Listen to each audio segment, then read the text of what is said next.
इस चैनल ਨੂੰ ਸਬਸਕ੍ਰਾਈਬ ਕਰੋ ਤੇ ਇਸ ਚੈਨਲ ਤੇ ਅਸੀਂ ਪੋਜ਼ਿਟਿਵ ਸਪਿਰਿਚੁਅਲ ਤੇ ਰੂਹ ਨੂੰ ਸਕੂਨ ਦੇਣ ਵਾਲੀਆਂ ਵੀਡੀਓਜ਼ ਅਪਲੋਡ ਕਰਾਂਗੇ। ਆਓ ਸਾਰੇ ਰਲ ਮਿਲ ਕੇ ਇਸ ਚੰਗਿਆਈ ਨੂੰ ਅੱਗੇ ਵਧਾਈਏ। ਧੰਨਵਾਦ। गरीब धना भगत की धुन लगी, बीज दिया जिंदा ने, सूखा खेत हरा हुआ काकर बोई जाने। अपने आत्मा परमात्मा से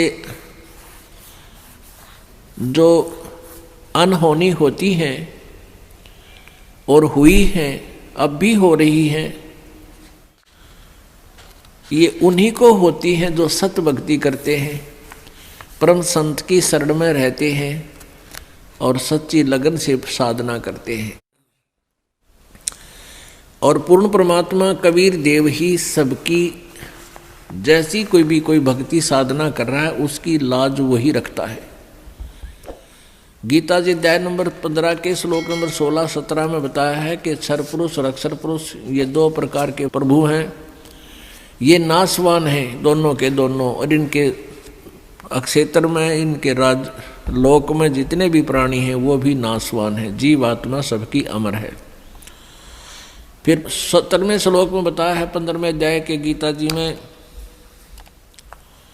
कि उत्तम पुरुष तु अन्य परमात्मा इति उदाहरते, यह लोक तरम आविश्य विभर्ति अवय ईश्वर है।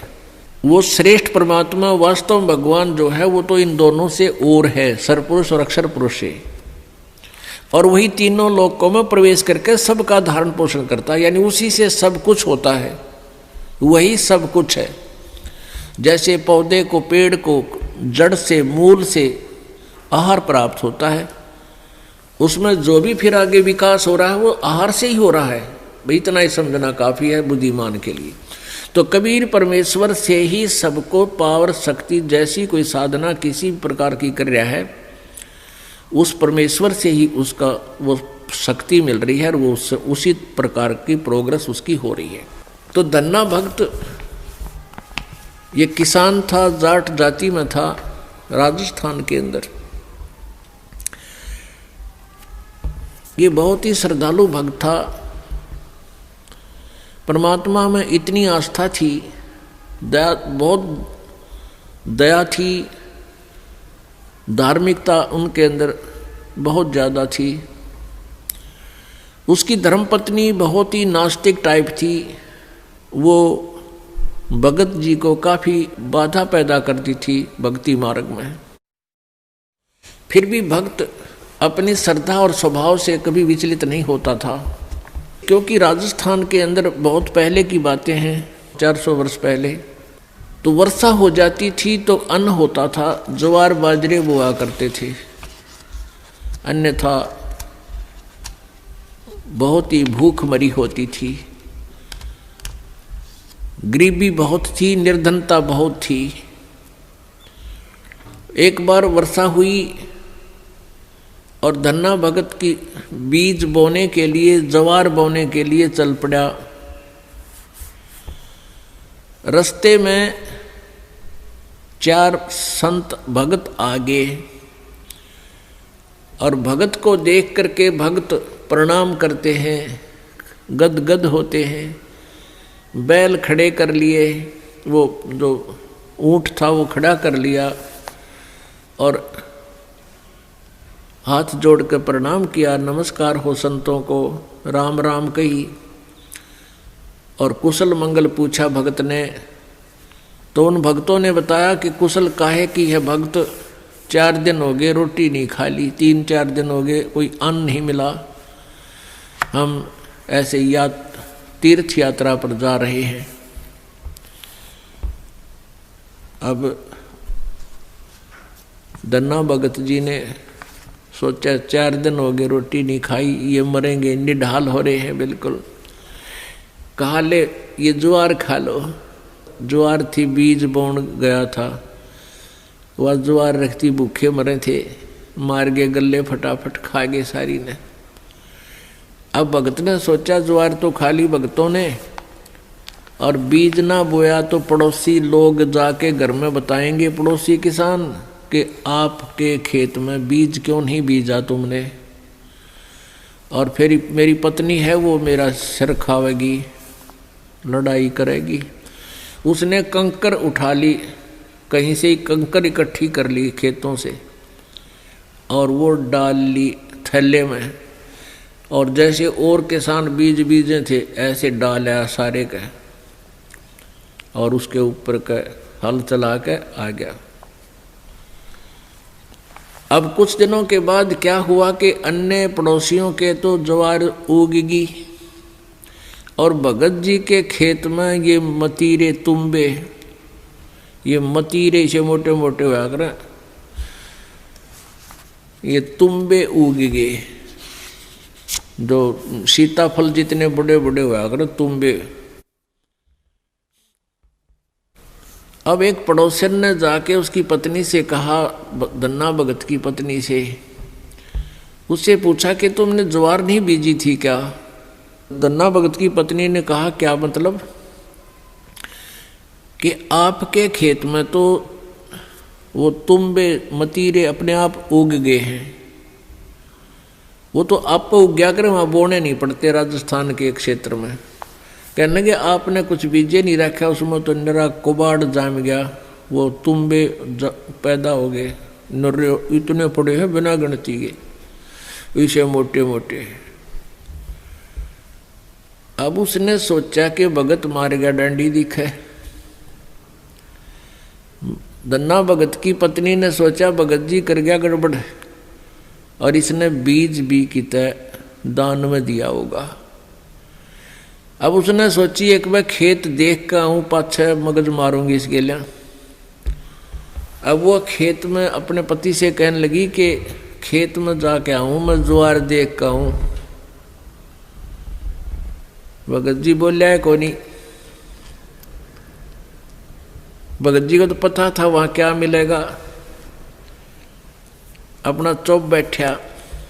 और वो भगत धन्ना भगत जी अपने मित्रों के साथ उसी समय बातें करता था, भक्ति की चर्चा जब हुआ कि तक खेत खात में चली जाया करती। वह खेत में गई, उधर से अपने भक्तों के भगत आगे उड़े बैठे बैठे भगवान की चर्चा कर रहे हैं, आंखों में आंसू आ रहे हैं। और वह भगतनी आव है कति लाल पीड़ी हुई है, जान गया भगत आ गई या तो भाई करड़ाई।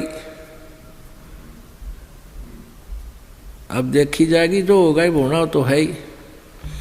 और वह कहकर एक मतीरा तोड़ जाई तुम्बा, इतना बारा मोटा, सिर पर धरी नो, अब इसके सिर में मारूंगी। आकर ने बोली भगत जी खेत में बीज ज्वार बोक आया था। भगत जी न्यू कर ली नाड़ तले ने,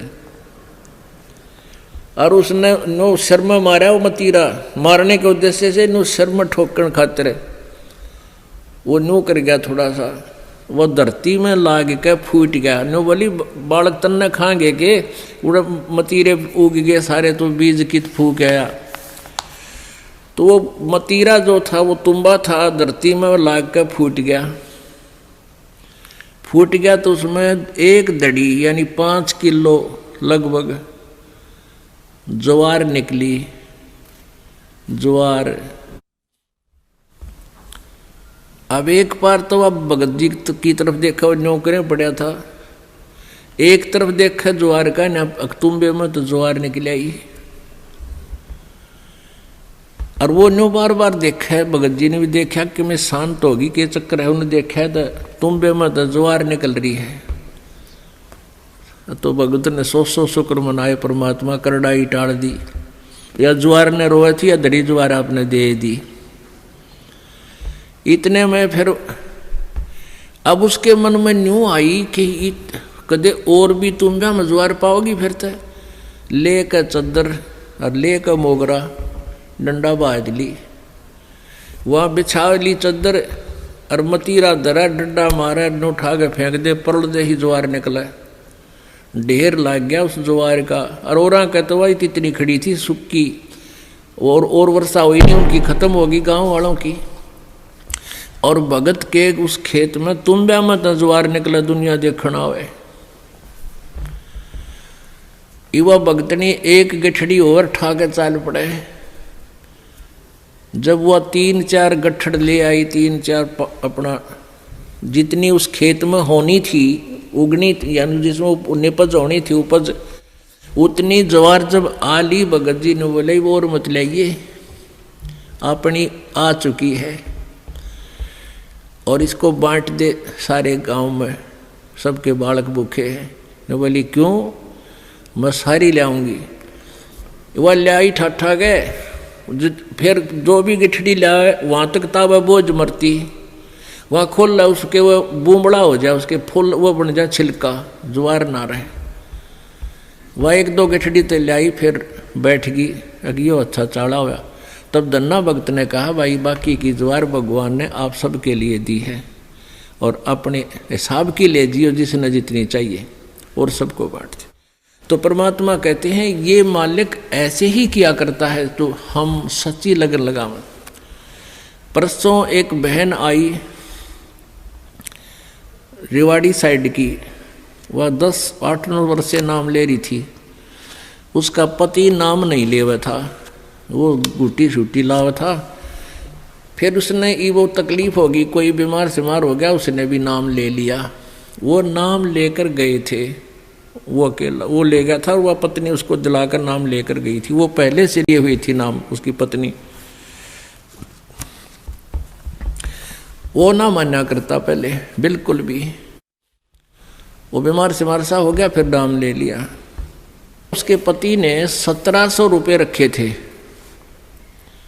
गरीब सा काम, बिल्कुल निर्धन से है, और 1.5 और 15 नोट थे 10-10 के 150 रुपये उन 1700 में। तो उसकी पत्नी को कुछ पैसों की आवश्यकता थी, भगत ने कहा कि वहाँ से उठा ले, 1700 रुपये रखे हैं।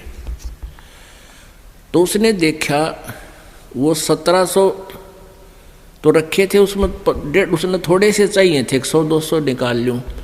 तो उसमें देखा तो 1700 तक होना, वो जो 10-10 के नोट थे वो 1-1 हज़ार के बन गए।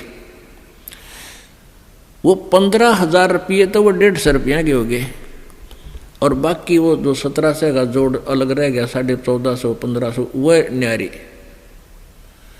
तो वह कहने लगी भगत ने, अकाइयत ने के दिखाऊं, क्या देख के कर दिया परमात्मा ने, हमारे गुरुदेव ने, कबीर परमेश्वर ने के कर दिया कि ये तो घने रुपये हो गए, 15,000 हो गए, ये तू 150 बताओ था तो 1500 है बोला। वो कहने लगा हमारे 15,000 तो मैंने देखे को नहीं है, कई साल हो गए, 15,000 कितना है गया, देख ले के हो गया यूँ। तो भगत ने कहा है कि तुम्हें घने दिन पहले की नाम ले रही है, गुरुजी ने के बारे में आप ही ज़्यादा जानते हो, मन तैयबा नाम लिया है, ये के कर दिया हमारे घर पे, यानी तू ही ज़्यादा जान सकती है आपके भगवान के बारे में। तो पुण्यात्मा हुआ बेबे, फिर यहाँ पैसे लेकर आई, पाठ करवाया।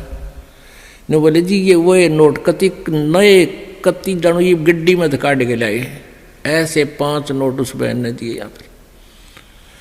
तो पुण्यात्माओं, पहले तो एक उदाहरण धन्ना भगत जी का आज तक गुणगान किया जाता है, और यहाँ परमेश्वर कबीर जी की कृपा से, उस परम पिता परम अक्षर ब्रह्म की रजा से, या गिनती नहीं इसे चमत्कारों की।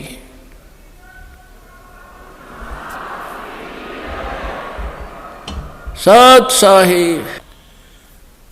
तो पुण्यात्माओं, ये वो परम शक्ति है और आपकी वो परम भक्ति है जिससे ये इसे काम तक आप होया कर।